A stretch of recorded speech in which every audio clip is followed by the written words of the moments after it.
Bonsoir à tous.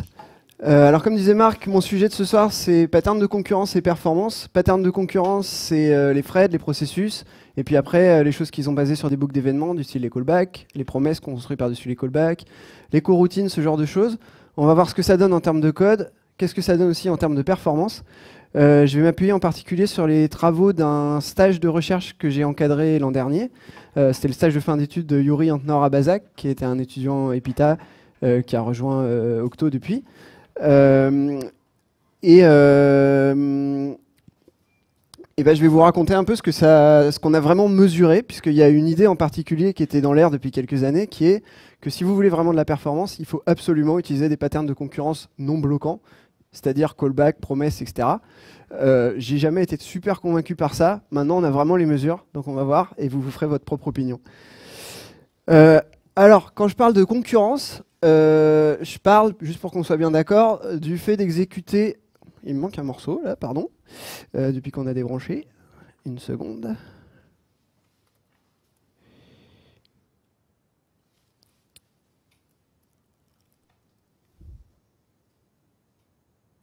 Ça a l'air mieux.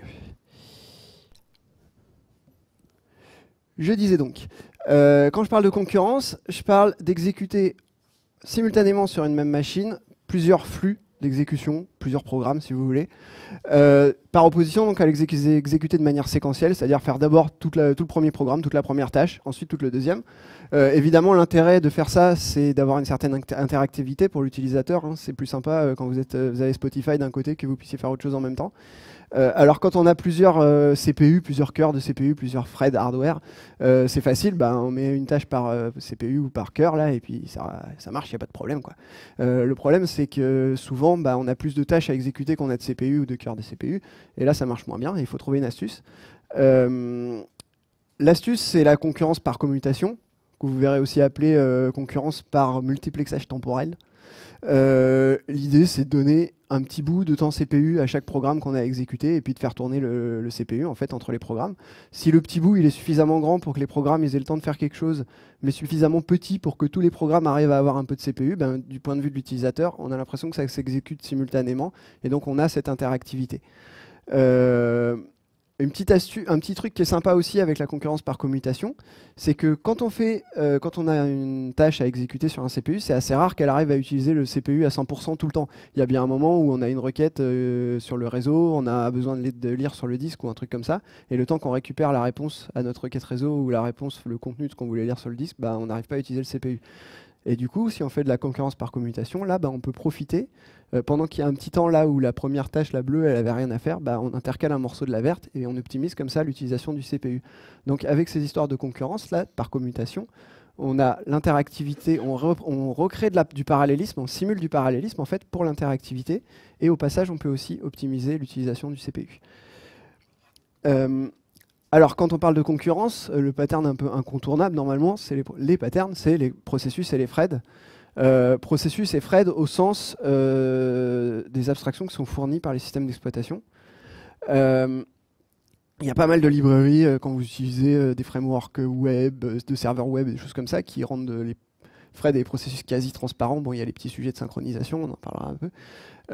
Mais grosso modo, on les voit presque pas. Et c'est des abstractions de concurrence qui sont natives dans les systèmes d'exploitation. Il y a une partie du système qui s'appelle le scheduler qui gère les priorités, qui gère l'allocation du CPU entre les différents threads, les différents processus, avec des notions de priorité et ainsi de suite. Alors pourquoi, et puis ça marche pas si mal tout ça, pourquoi est-ce qu'on voudrait utiliser autre chose? Il y a plein de raisons qui sont citées. J'en ai retenu 3 qui me semblent les plus intéressantes. Après, si vous en voyez d'autres, on pourra très bien en parler après la présentation. La première raison qui est souvent évoquée, c'est la difficulté de synchroniser, quand on a un état partagé, de synchroniser les accès à cet état partagé. Donc les écritures, les lectures, il ne faut pas que ça se télescope, il faut que ça se fasse dans le bon ordre, et tout ça, c'est pas toujours évident. Ça, je pense que c'est un peu inhérent à toutes les exécutions concurrentes, quel que soit le pattern, en fait, sauf à dire, bah, j'ai pas d'état partagé, en fait. Donc ça me semble pas vraiment un sujet, c'est pas quelque chose dont je vais vraiment parler ce soir, parce que pour moi, ok, bah, si on refuse de le faire, bon, bah, on refuse de le faire, on n'aura pas le problème. Mais quelque part, si on le fait, c'est qu'il y a des raisons. Donc, c'est pas vraiment pour moi un sujet. Là où il y a plus un sujet, je pense, c'est si on veut maîtriser très finement la concurrence, Ça peut être par exemple dans le cadre des jeux vidéo, où vous voulez être sûr que ce qu'on pourrait appeler le gameplay, entre guillemets, ça reste super fluide, tout ça, mais vous avez quand même des choses que vous voulez faire à côté. Et il y a que... vous pouvez vouloir gérer ça de manière très très fine, ce que vous permettront pas forcément des abstractions qui sont super génériques, comme les processus et les threads tels que fournis par les OS. Une autre raison, c'est le coût du changement de contexte que vous avez quand vous... En fait, le changement de contexte, c'est le fait de passer d'une tâche à une autre, d'un thread à un autre, d'un processus à un autre sur le CPU. Et ce changement de contexte, il a un coût en utilisation de CPU, coût de l'opération sur le CPU lui-même et coût de l'opération dans le code du système d'exploitation.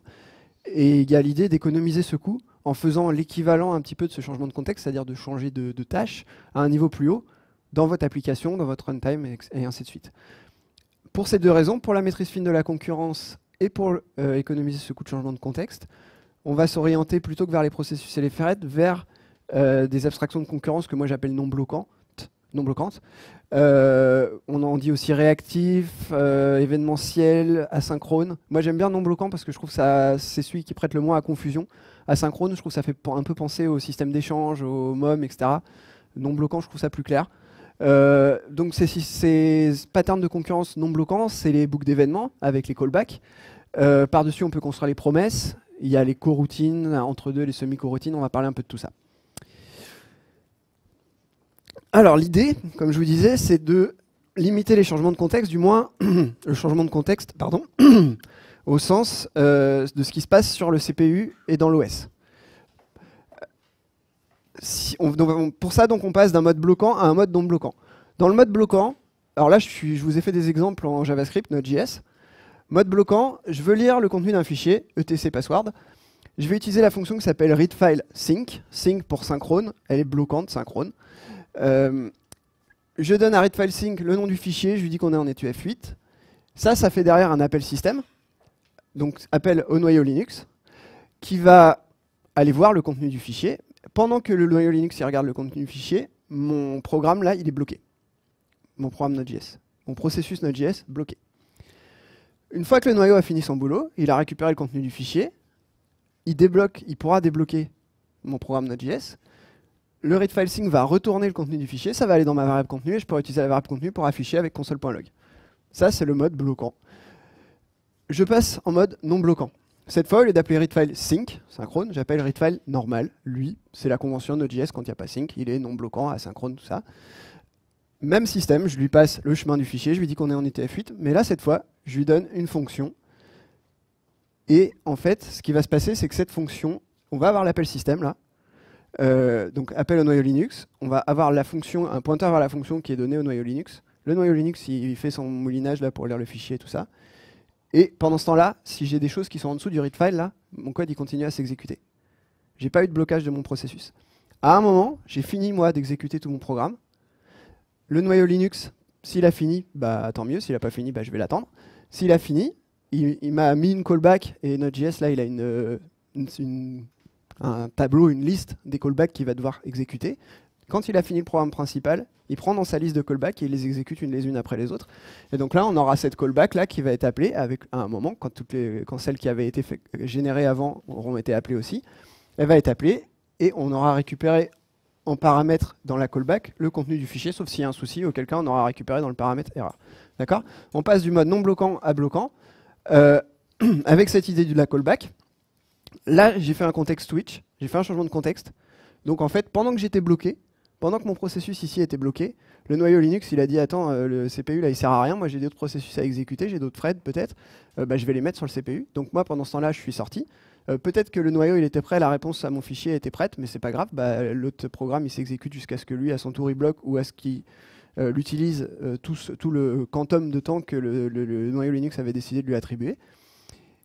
Et à un moment ça reviendra et le Node.js aura de nouveau le CPU pour lui. Ici, le Node.js il a jamais quitté le CPU et c'est à la fin du programme qu'on exécutera toutes les callbacks.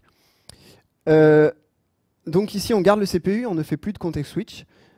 La fonction qui est là, donc cette fonction de rappel après l'exécution de l'appel système, Elle s'appelle callback, elle s'appelle aussi des fois continuation. L'idée étant que c'est la continuation du traitement que je voulais faire. Et du coup, ce style de programmation, on l'appelle Continuation Passing Style, CPS. Voilà.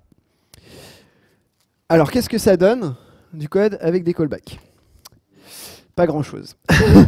En fait, le fait d'avoir une callback qui est tout en bas dans votre programme, c'est-à-dire au cœur du programme, là où vous faites les appels système, donc vous construisez votre programme par-dessus, en fait, les callbacks, quand elles sont tout en bas comme ça, c'est un peu une leaky abstraction, là, comme ils disent en anglais. Je ne sais pas trop comment traduire ça. Mais l'idée, c'est que si vous mettez des callbacks en bas, vous êtes obligé de faire des callbacks du sol au plafond, en fait. Et ça vous résulte en une imbrication de fonctions assez moche. Alors bon, là, je vous le fais super caricatural. Hein. Les gens d'Octo, là, ils me sautent dessus à bras raccourcis en me disant hey, Arnaud, clean code, tout ça, c'est dégueulasse ton truc, on n'y comprend rien, tu l'as fait exprès. Oui, bon, ok, c'est vrai. J'ai un peu fait le truc super caricatural. Si je veux faire ça plus propre, clean code, je vais faire le ménage, je vais nommer les fonctions intelligemment, je vais les sortir du bloc principal pour qu'elles ne soient pas non plus à ce point que le code ne soit pas imbriqué, que ce soit juste les noms de fonctions, que les noms de fonctions soient clairs, qu'en parcourant le code, je comprenne à peu près ce que ça fait sans être obligé d'aller voir la définition de la fonction à chaque fois et tout. Mais même quand je fais ça, même quand je fais ce code propre, je me retrouve quand même avec un code qui est très morcelé, parce que en fait, je suis obligé à des découpages. À chaque fois que j'ai un appel asynchrone, en fait, je suis obligé de créer une fonction callback. Donc, je suis obligé de découper mon code, alors que j'avais pas forcément envie. Et quelquefois, c'est un truc. Si je l'avais écrit en bloquant, ça faisait 4 lignes. Et là, d'un coup, je suis obligé de faire 3 découpages, quoi. Donc, c'est un peu violent. J'ai aussi un code qui est pas linéaire, en fait, parce que le callback dans la callback dans la callback, et puis à la fin, ça s'exécute pas du tout dans cet ordre-là. Donc, c'est pas évident à lire. C'est pas non plus évident à écrire, en fait. C'est pas évident à comprendre, quoi. J'ai la gestion des erreurs qui se fait toujours par passage de valeur dans les callbacks. Ça fait que je suis obligé de traiter l'erreur là où elle se produit. J'ai pas vraiment le système un peu comme avec les exceptions, où le try-catch est l'exception qui remonte la pile jusqu'à ce que je décide de la traiter.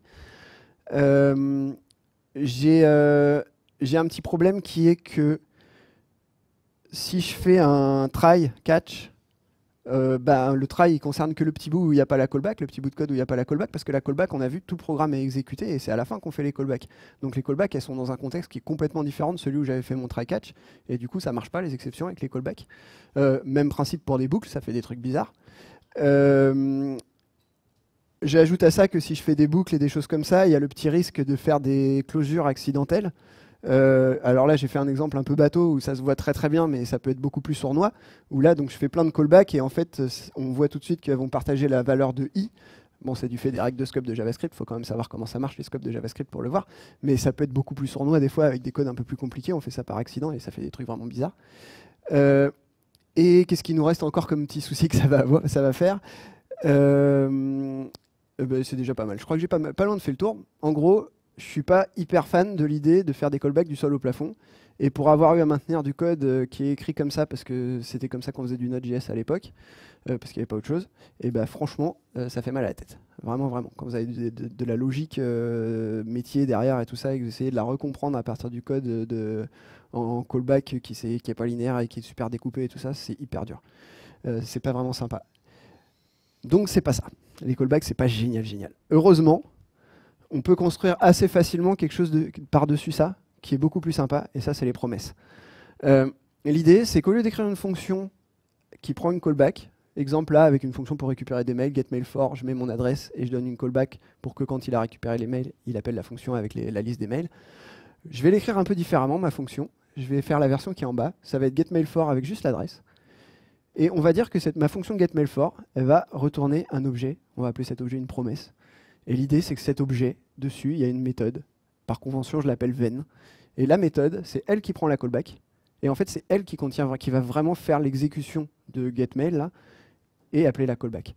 Ça change rien, en fait. C'est toujours un système de callback et tout. C'est purement de la syntaxe, au final. Mais c'est une syntaxe qui est super sympa, parce que une fois que je me suis mis d'accord avec les autres gens qui bossent dessus, les gens qui font des librairies et tout ça, que toutes les fonctions elles vont marcher comme ça, et je peux faire des enchaînements de ven, et je me retrouve avec, j'ai désimbriqué l'histoire des callbacks, j'ai un code qui est linéaire, finalement, maintenant, avec ven, celle-là, puis ven, c'est linéaire, ça marche.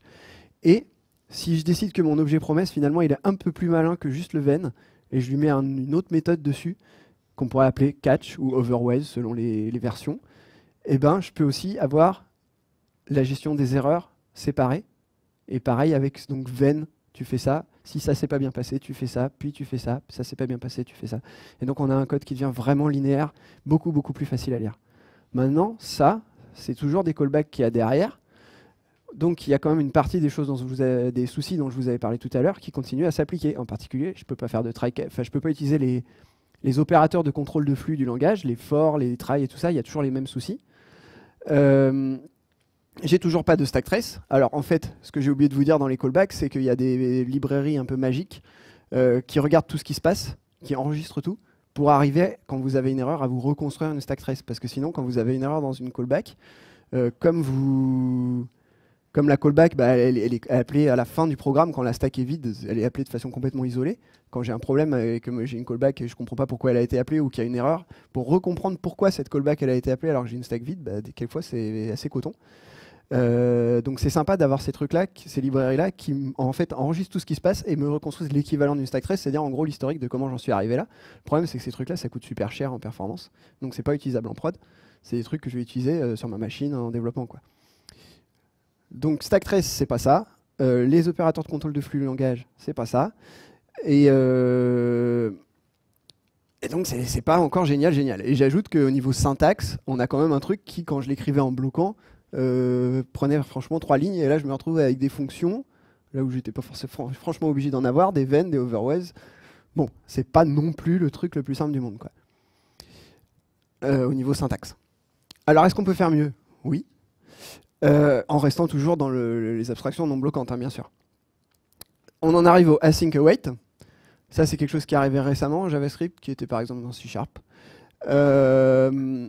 Là, l'idée, je ne vais pas passer énormément de temps, je ne vais pas rentrer dans les détails, mais l'idée, c'est que quand je suis dans une fonction que j'ai marquée async, j'ai le droit d'utiliser un mot-clé qui s'appelle await. Et l'idée du mot-clé await, c'est que ça, c'est censé être asynchrone. En fait, ça retourne une promesse. Et le await, il dit, bah, on arrête l'exécution de ce machin-là, le temps que lui il soit fini, et après on la reprendra. Ok? Et donc on est resté dans un mode asynchrone, en fait, avec toujours le même système de promesses et tout ça, mais là, la différence, c'est que ça, le await, il est vraiment, une fois qu'il est vraiment inclus dans le langage et tout, j'ai droit au try-catch, j'ai droit aux boucles, tout marche normal. Et donc en fait, j'ai un code qui ressemble vraiment qui est très proche d'un code bloquant, cette fois. Quasiment la seule différence, c'est le async await. Bon, ça commence à être beaucoup plus acceptable, je trouve. C'est beaucoup moins invasif en termes de syntaxe, ça ne m'oblige pas à faire des fonctions et tout ça. Bon, ce qui n'est pas montré, c'est que le download mail, là, il faut quand même qu'il soit fait pour. Ok, donc c'est un peu plus lourd. Le async await, le await, il a aussi, je trouve qu'il a le mauvais goût d'être super impératif dans la formulation, c'est-à-dire que là où j'aurais pu avoir une formulation plus fonctionnelle, des maps et des trucs comme ça, bah, si je suis obligé de mettre des await partout, ça va être un peu moche, quoi. Ça va pas être super clair, mais globalement, on s'en tire déjà beaucoup mieux. Et je pense que c'est un peu le mieux qu'on va être capable de faire en restant en non bloquant, et on n'est pas loin d'un truc qui me semble tout à fait acceptable. On peut aller plus loin avec, là, ça j'appelais ça le async await, j'appelle ça les semi-coroutines. Il y a des gens qui appellent ça les coroutines. Coroutine, c'est un peu plus que ça. L'idée, c'est que là, le await, on a le droit de l'utiliser que dans le corps d'une fonction qui est marquée async. Dans une coroutine, le coroutine, l'idée, c'est qu'il n'y a même plus de async ou quoi. J'ai le droit de faire un await quand je veux, n'importe où dans le code. Alors, il s'appelle plus await, en général, il s'appelle yield, mais c'est exactement la même logique. Alors, le petit souci qu'on a avec ça, c'est que vous lisez un morceau de code, et puis vous ne savez pas vraiment si les fonctions qui sont appelées dans votre morceau de code, il n'y a pas dedans une qui fait un yield, ou un await, là. Et du coup, vous vous retrouvez avec un code dont vous n'êtes pas exactement sûr de comment il va s'enchaîner, parce que vous n'êtes pas sûr qu'il ne va pas être coupé au milieu et des trucs comme ça. Et ça, c'est un peu traître. Et ça, en fait, c'est ce qu'on faisait avant qu'il y ait des threads et des processus. C'était vraiment comme ça que ça marchait. Ils appelaient ça concurrence, le scheduling coopératif, c'est-à-dire parce que c'était les programmes qui devaient se mettre d'accord entre eux sur comment on faisait le yield et tout ça, quoi, en gros. Donc, il fallait coopérer, quoi. Il y a une raison pour laquelle on ne fait plus ça. C'est justement que le code, on atteint un truc où on ne sait plus vraiment ce qui se passe. C'est pas évident. Du coup, je pense que le mieux, c'est quand même de s'en arrêter aux semi-coroutines. Il y a une autre approche, qui est l'approche de Go et d'Erlang. Go et Erlang, en gros, ils se disent, bah, finalement, tout ce que je vous ai montré, là, le code pour faire du non bloquant, c'est pas génial. c'est un peu moche, c'est compliqué. Pourquoi on serait obligé de faire tout ça? Nous, ce qu'on propose, c'est on va donner aux développeurs les interfaces dont il a l'habitude, bloquantes. Vraiment le truc bête, le premier exemple que j'avais montré bloquant là pour lire le fichier. Mais on va lui cacher derrière ça un appel asynchrone, non bloquant. Et alors, en fait, donc, ça s'appelle un synchroniseur, hein, le mécanisme qui permet de passer de non bloquant à bloquant. C'est assez trivial à écrire. Mais ce qui est sympa là, c'est que donc ils ont fait ça pour tous les appels système, ils ont caché ça derrière un truc joli. Ils rajoutent un petit truc qui est que il y a le scheduler de l'OS qu'ils essayent d'utiliser le moins possible. Ils mettent un thread par thread hardware, donc par cœur de CPU plus ce qui est pour les hyperthreading et tout ça. Par-dessus ça, ils mettent un scheduler à eux. Et ensuite, ils font des faux threads. Donc en fait, quand vous êtes en train de coder façon Erlang ou Go, à peu de choses près pour ces aspects là de concurrence, vous utilisez une interface bloquante, vous avez la notion un peu de thread, même si ce n'est pas des vrais threads, et finalement vous codez comme avant. Et avec un peu plus la simplicité qu'il y avait avant. C'est quand même un peu compliqué parce qu'ils ont recréé un scheduler, donc ça les oblige à utiliser celui-là le moins possible, à recréer là-dedans ce qu'ils perdent en utilisant l'autre le moins possible, pour qu'ils gagnent vraiment et qu'ils espèrent gagner. Globalement, il faut que soit ils fassent mieux que lui, mais c'est pas toujours évident parce qu'il y a beaucoup d'optimisation quand même sur les schedulers d'OS. Donc en fait, en général, leur idée c'est plus d'être plus bête, c'est-à-dire que le scheduler là-haut, il fait moins de choses. Par exemple, on se dit, je sais pas, je fais du web, j'ai plein de threads pour traiter chaque requête, mais en fait, je m'en fous, il n'y a pas de priorité. La priorité, c'est premier arrivé, premier servi. Donc, j'ai pas besoin d'implémenter tout un tas de trucs pour les priorisations et tout ça. Donc, ça peut être une approche. Donc, je fais un scheduler super bête. OK. Un autre avantage, c'est que là, les frais de runtime, on peut en faire des milliers. Du coup, on n'a plus à se poser la question de combien j'en fais, est-ce que ça coûte cher, machin. On s'en fout, on en fait plein, c'est fait pour pas coûter cher. Donc ouais, c'est pas mal, ça a pas mal d'avantages, mais je trouve ça quand même dommage que finalement ce qu'ils font là en disant mon scheduler pour qu'on gagne quelque chose, il faut qu'il soit un peu bête. On aurait très bien pu espérer qu'on pourrait demander qu'il le fasse là, finalement, c'est un peu dommage. Dire il y a un mode scheduler bête, pourquoi pas. Je trouve ça un peu bizarre en fait de réimplémenter les mêmes abstractions par-dessus, quoi. Bon. Voilà, en tout cas, comment ça marche en Erlang et en Go. L'idée étant de faire cette économie de changement de contexte tout en n'ayant pas les problèmes dont je vous ai parlé avec les syntaxes et tout ça des abstractions non bloquantes. La question qu'on peut se poser quand même à un moment, c'est qu'est-ce qu'on peut gagner? Enfin, c'est quoi l'intérêt de toutes ces histoires? Qu'est-ce qu'on gagne vraiment? Jusqu'où ça peut aller? Et du coup, c'est la question à laquelle on a essayé de répondre avec les travaux du stage de Yuri. Avant ça, j'ai oublié un petit morceau qui est, il y a un petit problème que partagent tous les modes de concurrence non bloquants, y compris avec l'approche de Go et tout ça, qui est qu'il y a une inversion du flux de contrôle du flux des données. Du contrôle du flux des données, pardon. Alors, qu'est-ce que je veux dire par là? Ça fait un peu bizarre comme formulation. En fait, quand vous êtes dans un mode bloquant,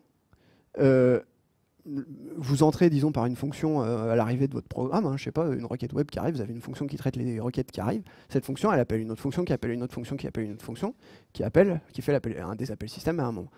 Et ben, la fonction qui est tout en bas, qui fait l'appel système, qui est bloquante, elle bloque la fonction qu'il a appelée, qui bloque la fonction qu'il a appelée, qui bloque la fonction qu'il a appelée. Et donc, en fait, quand vous êtes bloqué en bas, vous êtes bloqué jusqu'en haut. Et ce qui est sympa avec ça, c'est que, en fait, la charge que vous avez en bas du système, elle remonte jusqu'en haut, mécaniquement en fait.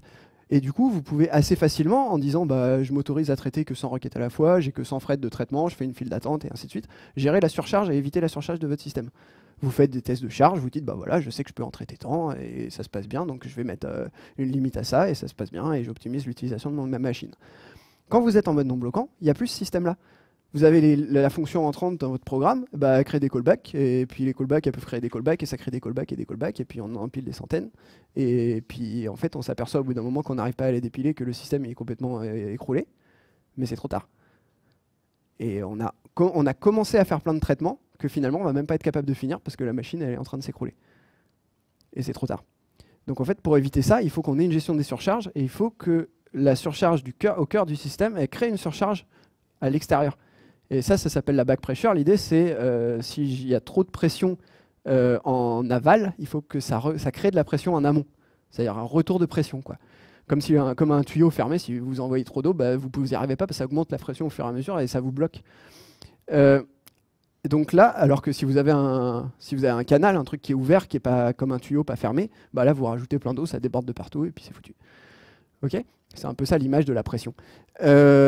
Pour faire ça, une des façons de faire, c'est au lieu de passer les choses par valeur, quand vous appelez une fonction, au lieu de lui passer la requête, une requête web par exemple, au lieu de lui passer la requête sous forme d'un texte comme ça, vous lui passez sous forme d'un stream. Et le stream, vous faites en sorte que ce soit un stream dans lequel la lecture et l'écriture sont liées. Et comme ça, vous avez quelque chose qui relie chaque fonction appelante à la fonction qu'elle appelle. Simplement par le canal par lequel il se passe les valeurs. Alors dans Go, en fait, vous êtes un peu obligé de faire ça. Il y a les channels là qui sont utilisés un peu partout. Et ça vous force un peu à faire ça. Donc en fait, vous arrivez, grâce à ces mécanismes de back pressure, à revenir à quelque chose qui ressemblait à ce qu'on avait en bloquant avec le contrôle des surcharges. Qu'on peut cette fois faire en surface, qui est un peu le seul endroit où on arrive à le faire vraiment. Tout ça, c'est quand même un peu compliqué. Et puis, je peux pas m'empêcher de penser qu'au final, on est en train de recréer des blocages là où on avait dit qu'on voulait les supprimer, ce qui est un peu curieux comme approche, quoi. Alors, donc, on disait, qu'est-ce qu'on peut gagner ? Donc, qu'est-ce qu'on cherche à économiser ? Les changements de contexte. Qu'est-ce que c'est un changement de contexte ? On avait une tâche, un processus, un thread qui était sur le processeur. On décide qu'on va passer à un autre. On arrête la tâche, on arrête l'exécution. On sauvegarde l'état de la tâche. Donc, en gros, c'est les registres du processeur. On les sauvegarde, on les met de côté. On peut avoir besoin de sauvegarder les allocations mémoire, ça dépend des cas. On choisit la tâche vers laquelle on va basculer. Donc ça, il y a un algorithme de scheduling dans le scheduler qui gère en fonction des priorités, de plein de choses. Il décide vers laquelle il va basculer. Il cherche aussi à maximiser l'interactivité, il y a plein de règles. On restaure la tâche vers laquelle on a décidé de basculer. Donc on avait à un moment, elle aussi, sauvegardé son état et tout ça. Et puis on redémarre les traitements. Tout ça, ça a un coût total qui est réputé important. De par le coût de l'opération des opérations qui servent à faire ça sur le processeur, et de par le travail, la partie le travail que demande la partie du système d'exploitation qui fait ça. Alors qu'est-ce qu'il en est vraiment ? J'ai fait des recherches sur Internet pour voir ce qui avait été fait là, dans ce domaine-là, voir ce qu'en disaient un peu les chercheurs et tout ça. J'ai trouvé les travaux d'un ingénieur qui s'appelait Benoît Sigour, un ingénieur français, qui avait fait ça sur Linux 3.4 en 2010. Il disait que le coût d'un changement de thread, c'est-à-dire on est sur le même CPU, on passe d'un thread à un autre, ça prend 1300 nanosecondes. 1300 nanosecondes, c'est pas monstrueux quand vous y réfléchissez. Disons qu'on en fasse 10 000 par CPU, par seconde, ce qui est déjà monstrueux en fait. Si vous en êtes à 10 000 changements de contexte, 10 000 changements de thread par seconde et par CPU, vous avez probablement des contentions monstrueuses au niveau de vos entrées-sorties et tout ça. Donc 10 000 c'est beaucoup. Ça fait quoi ? Ça fait 1,3% du temps de CPU qui est passé à faire ça. Franchement, ça vaut le coup ? Moyen. Je suis pas convaincu. Ok. Mais il y avait d'autres choses. Si on change un thread ou un processus de CPU, là, ça commence à coûter un peu. Il dit c'est multiplié par 2 quand on doit le changer de CPU, le coût qu'on avait. Pire que ça, si ce processus, ce thread, il est alloué de la mémoire et on le change de CPU, le coût il augmente linéairement avec la quantité de mémoire qu'il a alloué. Et donc là, si vous allouez beaucoup de mémoire, type web app Java, là, qui vous charge un énorme contexte au démarrage, vous êtes super mal barré. Parce que si vous faites des changements de CPU, eh ben vous allez avoir des... Là, pour le coup, je vais vous montrer les chiffres que moi j'ai mesurés. Là, on monte très, très, très haut. Les chiffres de ce monsieur Benoît Sigour, ils étaient relativement cohérents aussi avec d'autres que j'avais trouvés à peu près de la même époque, d'un monsieur chez Google qui s'appelle Paul Turner, qui bossait sur lui aussi des astuces pour essayer de gagner un peu du temps là-dessus. Et lui, il espérait le gagner en faisant des patchs sur le scheduler Linux. Donc voilà, c'était à peu près les chiffres à l'époque en 2010. Nous, chez Octo, on avait envie d'avoir des chiffres un peu plus neufs, d'avoir vraiment les détails de ces histoires d'allocation de mémoire, d'avoir des chiffres aussi sur les différents types de plateformes. Maintenant, on fait beaucoup de cloud. Donc, qu'est-ce que ça donne sur du cloud ? Qu'est-ce que ça change ? Qu'est-ce que ça change avec la virtualisation ? Et puis des choses à jour, à la fois en termes de hardware, mais aussi en termes de logiciel, puisque ce qu'on avait vu en regardant un peu, c'est qu'historiquement, il y avait une réduction des coûts de changement de contexte sur les processeurs et sur les noyaux, qui était assez phénoménal. Vraiment, en fait, ça fait les coûts ne font que réduire. Alors, comment on a fait pour faire les mesures ? On a repris ce qu'avait fait Benoît Sigour, en fait. Alors, Benoît Sigour, son idée, c'était Et il y a LMBench qui fait un truc un peu dans le même genre. C'était je vais créer 2 processus ou 2 threads selon les cas, selon ce qu'on veut mesurer. Donc soit il fait un fork, soit il fait un pre-thread create. Mais en gros, chaque thread, chaque processus a le même code. Et ce code, c'est une histoire de futex. Il y en a un qui fait un futex wait et l'autre qui est le futex wake. Et ils se font ça à tour de rôle. Donc ils se font un ping-pong avec un futex. Futex, c'est un genre de verrou. Hein, il a choisi un futex parce que d'après lui, c'était l'appel système. Enfin, c'est ce qu'on pouvait faire le plus rapidement. Donc en fait, l'idée, c'était que comme on ne va pas savoir distinguer la partie qui correspond à l'appel système de la partie qui correspond au changement de contexte, il nous faut un appel système qui coûte le moins cher possible. Donc d'après lui, c'était futex wait, on lui a fait un peu confiance là-dessus, puisque de toute façon, nous, ce qui nous intéressait, c'est d'avoir une borne haute. Donc on s'est dit, de toute façon, si on a, on a un appel système qui est compté dans le truc, bon, bah, on est conservateur, tant mieux.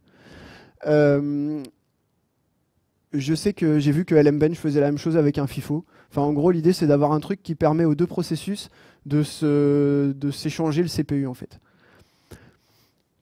Donc, c'est ce qu'on fait, nous, avec un futex. On fait ça en boucle. On en fait genre 4 millions ou quoi. Et à la fin, on dit temps total d'exécution de notre programme. Il a fait que du context switching, en fait, hein, à l'exception des appels système. Il a fait que ça. Temps total d'exécution sur le nombre de changements de contexte qu'on a fait. Et ça nous donne le temps d'un changement de contexte moyen. C'était l'approche de Benoît Sigour, on l'a repris tel quel.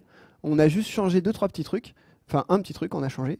Lui, il décidait, voilà, je suis dans tel cas, donc ça fait tant de changements de contexte, et je vais faire la division, je connais le chiffre, je fais la division. Nous, on s'est aperçu déjà, quand on a commencé à réfléchir, ah bon, pourquoi il a mis ce chiffre-là de changement de contexte? On s'est aperçu, on s'est fait bien mal à la tête pour être sûr que c'était ça. Finalement, des fois, on n'a pas trouvé pareil. Donc on s'est dit, ça va pas ce truc-là, il faut pas dire, ça fait tant de changements de contexte, on va le mesurer. Et donc on a demandé, on a vu, il y a dans /proc là sur Linux, vous avez toutes les infos de debugging du scheduler en fait, vous en avez des tonnes. Il vous dit combien de changements de contexte il a fait, combien de temps il a passé sur le CPU, hors CPU et tout. Donc nous on a tout pris, on a dit c'est super, on va pas faire les calculs, on va vraiment, on va pas deviner, on va vraiment mesurer. Voilà un exemple de sortie de notre programme. Il nous dit pour chaque CPU combien on a fait de context switch. Donc ça nous permet de vérifier est-ce qu'on s'est baladé de CPU en CPU, est-ce qu'on était sur le même quand on voulait être sur le même et tout ça. Temps total d'exécution, temps d'attente, c'est-à-dire le temps qu'on a passé à être dans notre boucle de programme, mais en fait où on n'était pas sur le CPU. Et ça nous intéresse parce qu'on veut être sûr qu'en fait ce temps il est super négligeable par rapport au temps d'exécution. Sinon c'est qu'il y a un truc louche, c'est qu'on s'est fait piquer le CPU par un autre programme, un autre processus, un autre thread. Pareil, on regarde le nombre total de context switch, on regarde ceux qui sont volontaires, parce que nous on fait que du volontaire. S'il y a de l'involontaire, c'est qu'il y a un truc bizarre. Donc à chaque fois, on vérifie que le temps d'attente est négligeable devant le temps total, le nombre de context switch involontaire est négligeable devant le nombre total de context switch. Et avec tout ça, on calcule temps total d'exécution sur nombre de context switch mesuré cette fois, enfin donné par le noyau Linux, et on a un chiffre. Alors qu'est-ce que ça donne? Voilà ce que ça donne sur un même CPU. Donc Benoît Sigour en 2010 avec Linux 3.4, il avait 1300 nanosecondes. Nous, là, sur mon laptop, là, on était à 623 nanosecondes. Linux plus récent, donc c'était à l'été dernier, et c'était un Ubuntu LTS, donc qui était déjà un peu vieux. J'ai plus en tête la version exacte. J'avais mesuré récemment, c'était encore mieux, mais j'ai pas eu le courage de refaire sur toutes les plateformes. Mais on a encore gagné. On l'a fait un peu sur plusieurs plateformes. Docker, bon, conteneur, en gros, ça change pas grand-chose. Vous voyez, 623, 671, on reste dans les mêmes. De toute façon, on reste dans les mêmes ordres de grandeur, ce qu'on a vu. Virtualisé, conteneur, cloud, on est tout le temps pareil. Enfin, au même ordre de grandeur, quoi, qu'on soit à 623 ou à 854, globalement, vous êtes vraiment dans les mêmes ordres de grandeur, quoi. Même si on a pris 20%, c'est des choses qui sont tellement. Enfin, je sais pas combien ça fait, ouais, quelque chose comme ça. On est sur des chiffres tellement faibles que c'est pas super significatif, quoi. Si on refait le calcul de tout à l'heure, 10 000 changements de contexte par CPU par seconde, ce qui veut dire déjà une consommation assez énorme sur les I/O, 0,8% du temps CPU. Il n'y a vraiment pas de sujet sur le fait de changer, de passer d'un thread à un autre, d'un processus à un autre. Bon, ça c'est pour les threads. Les processus, ça coûte un petit peu plus cher à cause d'histoire d'allocation mémoire. C'est pas une énorme différence. Sur des threads, on va tourner sur du 900, quelque chose comme ça. C'est pas un sujet pour moi. Là, il n'y a rien à économiser là-dessus, quoi. C'est 0,8% du temps CPU, en admettant là que vous soyez déjà dans ce cas-là. Enfin, il faudra encore que vous soyez capable de les prendre, parce que je soupçonne que si vous avez autant de context switch, vous avez énormément de contention sur vos I/O et vous n'êtes même pas capable d'utiliser le CPU à 100% en fait. Donc les 0,8, vous les récupérez même pas. Donc ça, pour moi, c'est vraiment pas un sujet. Voilà, et du coup c'était quand même intéressant d'avoir VMware, d'avoir on a fait Amazon, donc micro, extra large, 8 extra large là, donc voilà. Ça change rien, en gros. Donc ça, pour le faire, on utilise notre programme de tout à l'heure que je vous ai montré, là, avec les deux threads qui s'échangent le futex.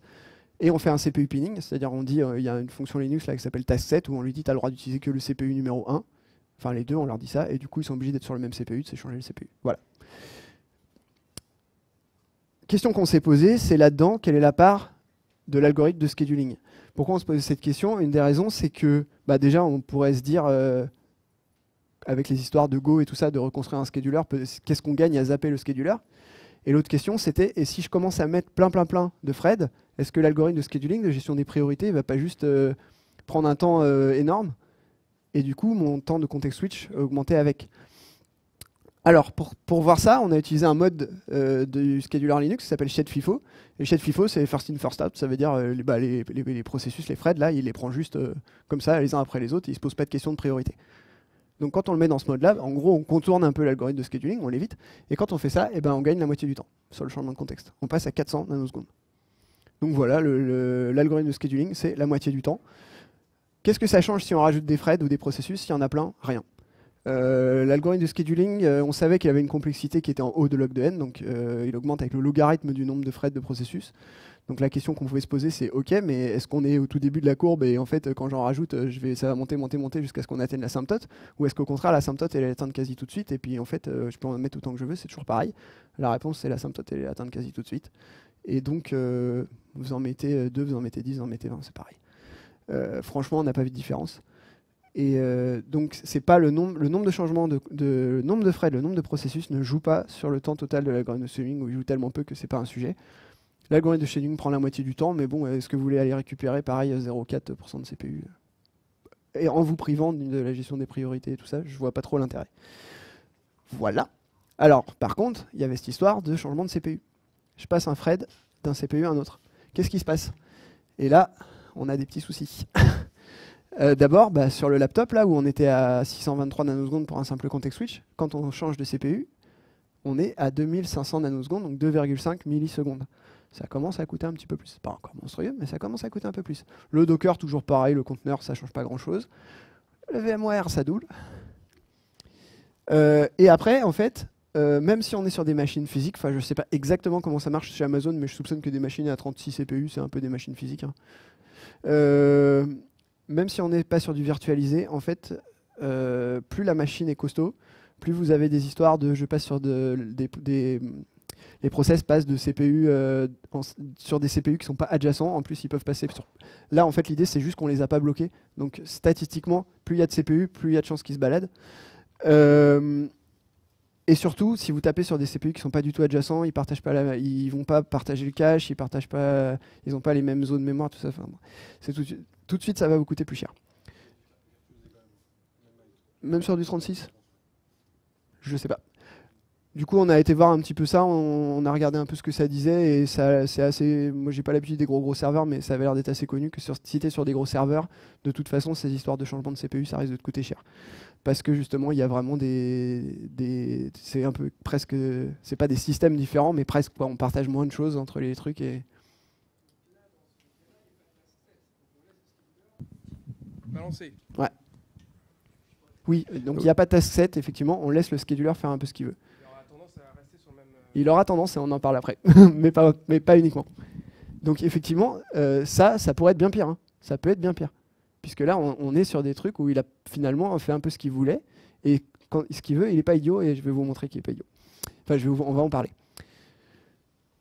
C'est linéaire avec la mémoire allouée, ça monte très vite. Quand on est à allouer des centaines de mégas, on commence à compter en secondes le temps pour passer d'un CPU à un autre. Alors quand vous faites ça, il y a le huge pages qui fait que la table d'allocation peut être plus petite.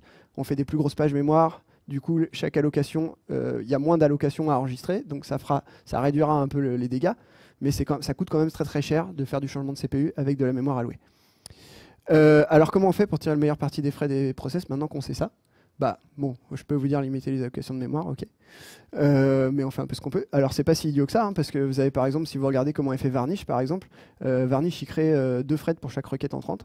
Alors, comme ça fait un peu monstrueux, mais en fait Varnish c'est quand même pas réputé pour être lent, c'est super efficace. Par contre, ce qu'ils font, c'est qu'ils ont une notion de workspace, là, ce qu'ils appellent, où en gros, les deux Fred, là, on leur dit, vous allez travailler sur tel workspace, et le workspace, en fait, c'est une petite zone mémoire, et du coup, ils ont alloué qu'un petit bout de zone mémoire. Vous auriez fait la même en disant, on fait une énorme zone mémoire qui est partagée par tout le monde, ils auraient pris super cher. Donc, c'est pas si idiot que ça, il y a quand même des petites astuces là-dessus. Savoir quand même que Linux, il prédit le coût de migration. Le noyau Linux, le cellulaire, il n'est pas du tout idiot. Ils savent combien le noyau, c'est évidemment combien de mémoire vous avez alloué. Il sait aussi sur quel type de machine il est, sur quel CPU il bascule et où est-ce qu'il était. Donc est-ce que ça partage, est-ce que c'est le même, est-ce que ça partage des caches et ainsi de suite. Donc il ne va pas non plus s'amuser à vous migrer les choses de CPU en CPU gratuitement. D'accord ? Il fait ça parce que en ayant fait le calcul, il estime que vous allez gagner à la fin sur justement sur l'interactivité, sur la performance globale. Alors, il n'est pas non plus, il sait pas non plus tout. En particulier, il ne sait pas forcément quel besoin en cache vous avez au niveau du CPU. Il ne sait pas, par exemple, si vous faites toujours le même type de calcul et du coup vous êtes super dépendant du cache, ou si au contraire vous faites des trucs tout le temps très différents et du coup le cache on s'en fout. Et il ne sait pas non plus quel type de workflow vous faites et du coup est-ce que vous avez une raison particulière qu'il migre les processus d'un CPU à un autre. Si vous êtes par exemple sur un Apache, sur un serveur web avec du pré-fork ou du worker, si vous êtes sur un serveur de base de données avec des threads qui ont une durée de vie longue, et où il y en a beaucoup pour gérer un peu toutes vos requêtes, et vous faites du load balancing entre les threads, comme finalement vous faites avec Apache en pré-fork ou en worker, vous n'avez absolument aucun intérêt à ce que les threads ils migrent de CPU. Parce que en fait, vous faites le load balancing en entrée, donc en fait, vous n'avez pas besoin de ce que ferait le scheduler pour dire load balancing entre CPU. Statistiquement, vous l'avez en fait. Donc, vous avez tout intérêt à dire au noyau Linux, et t'es gentil, les threads, tu me les laisses là où ils sont. Et ça se fait avec le paramètre qui s'appelle Shed Migration Cost NS. Alors, il est bizarre ce paramètre, je ne sais pas pourquoi il s'appelle cost, parce qu'en fait, c'est pas un coût. Instinctivement, on se dirait, c'est le coût de migration.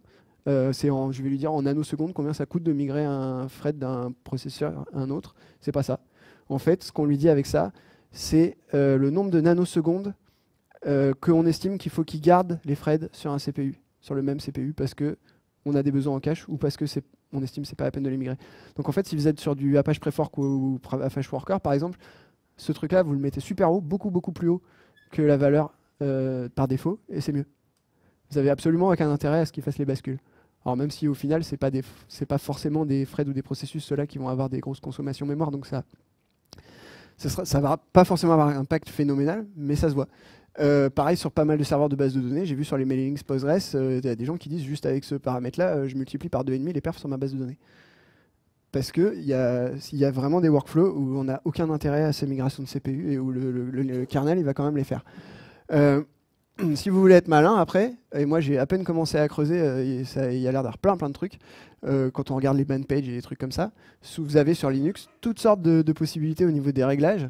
Vous avez les C-groups pour faire des groupes de processus, vous avez sur les C-groups, vous pouvez après définir des paramètres de scheduling, avec le fameux shed FIFO là, dont on parlait, qui les prend tous dans l'ordre et qui ne fait plus l'algorithme de scheduling. Vous avez CPU set qui vous permettent de faire des groupes de CPU. Donc par exemple, si vous avez deux serveurs, un serveur web par exemple et un serveur base de données qui sont sur la même machine et vous n'avez peut-être pas envie qu'ils s'échangent le CPU et qu'ils se pourrissent les caches et tout ça, et vous faites avec les C-groups, vous pouvez dire toi tu restes sur ces CPU, avec les CPU 7 là, vous pouvez dire toi tu restes sur ces CPU là, toi tu restes sur ceux-là, et puis voilà. Vous pouvez mettre vous pouvez mettre plutôt des pourcentages pour dire quand on est en charge on fait attention, et puis si toi t'es vraiment trop chargé, ok t'as le droit de basculer, mais sinon tu le fais pas. Plein de trucs malins comme ça. Il y a des trucs encore beaucoup plus compliqués avec les histoires d'allocation mémoire, NUMA et compagnie, où là je suis complètement hors de mon domaine de compétences, mais il y a vraiment de quoi faire, et du coup il y a de quoi creuser. Donc je pense que ce que je vous dis là c'est vraiment que la surface. En tout cas, ce que moi je retire de tout ça, c'est que finalement les threads c'est pas si mal. Ouais. J'ai un problème de terminologie. Quand on parle de CPU, on parle des corps ou des sockets? Alors pour moi, quand on parle, c'est même pire que ça. C'est presque des threads hardware en fait. C'est-à-dire avec l'hyperthreading sur un même. Ça limite, je le compte pas. Mais du coup, c'est quoi le coût de migration? Parce que là, on parle d'allocation mémoire. Et Ouais. par rapport au programme que tu as montré au départ, il n'y a pas d'accès mémoire pratiquement. Enfin, Alors, dans celui que j'ai montré, il n'y en a pas. J'ai pas montré la version où on a fait exprès de faire des allocations mémoire. ouais, des allocations, mais est-ce qu'après on touch cette mémoire? Oui, oui, on le fait à chaque fois. Enfin, on l'alloue à chaque fois. On l'alloue à chaque fois. Ou après on la touche pas. On la touche pas. Et je comprends pas. Mais ouais. Pourquoi? Bah, c'est juste des adresses qui sont. Enfin, qui ce ont qu'on fait, été- c'est un SHM get précisément. On fait le malloc une fois et après on fait le SHM get à chaque tour. Pour être sûr qu'il le. Enfin, pas à chaque tour, non, on le fait une fois.